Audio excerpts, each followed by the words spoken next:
let's kind of bring it back full circle here before we kind of wrap up in the next couple of minutes. Let me go grab a little bit of bite to eat and get our blood sugar back up a little bit here, right?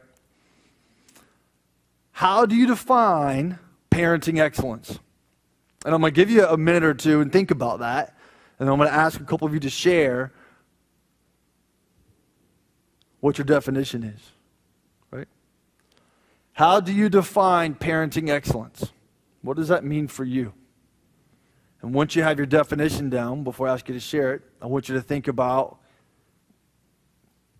is what you just wrote down consistent with the way that your son or daughter experiences you in your daily environment? Is that parallel with your definition of parenting excellence? So in other words, if they come in and I say, hey, define parenting excellence based on your relationship with your mom or dad, would they write the same thing? It is. I really like what you said and what you shared. And I think an important piece to add to that or to pull out of that is to be mindful for everyone here that excellence doesn't mean perfection. It's not what it means, right? We're not, regardless of whether you're a Christian or not, I mean, we're not perfect, right? We're not going to be, and I think everybody here knows that. And sometimes I think that definition of parenting excellence, parents equate that with, I got to be a perfect parent. You don't. And in fact, like we said earlier, it's better that you're not. Because if you were, you're actually messing your kid up. Right? So it's better that you're not. And in that imperfection is perfection. Let me give you the 5 E's of parenting excellence as we wrap up. Right? And for me has been a great framework. A great framework for relationships. And I actually use this for coaching excellence too. So parents, coaches, synonymous in my book, right? Same thing.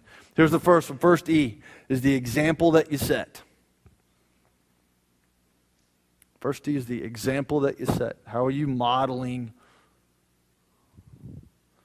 for your children who you want them to be, how you want them to act? So the example that you set. Number 2, the emphasis that you place. What are you emphasizing? When they come out of the game, are you emphasizing the outcome? Are you emphasizing the process?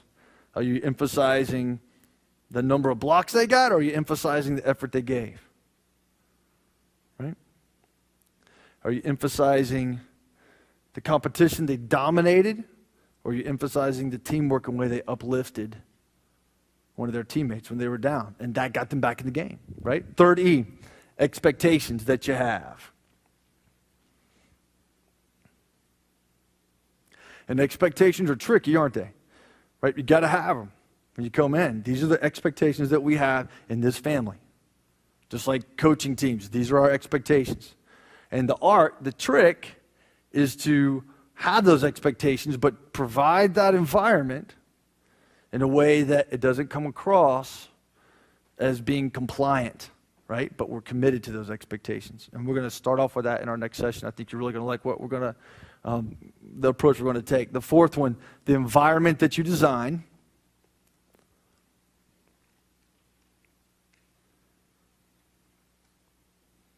Right?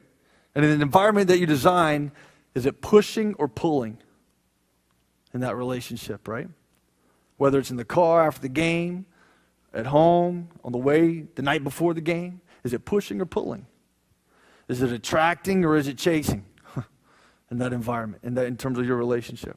Again, my good friend Jim, who is not here, unfortunately, maybe he'll be able to come and make it here shortly.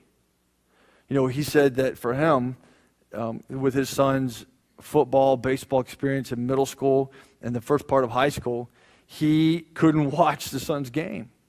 He was so nervous, so freaked out. The night before the game, he couldn't talk to anybody, couldn't eat dinner with them. He was just so jacked up about the outcome.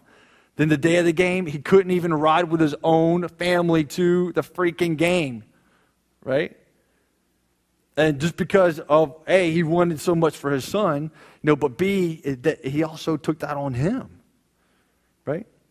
And then he woke up one day and realized that he couldn't control the referees. He couldn't control the outcome of the game. And you're like, whoa, this is not my game. What am I doing, right? and that relationship has changed. And the environment that he has now is not one of pushing away, but one of pulling. Right? And he videotapes every single one of his son's games who plays at App State, no matter where they go in the country.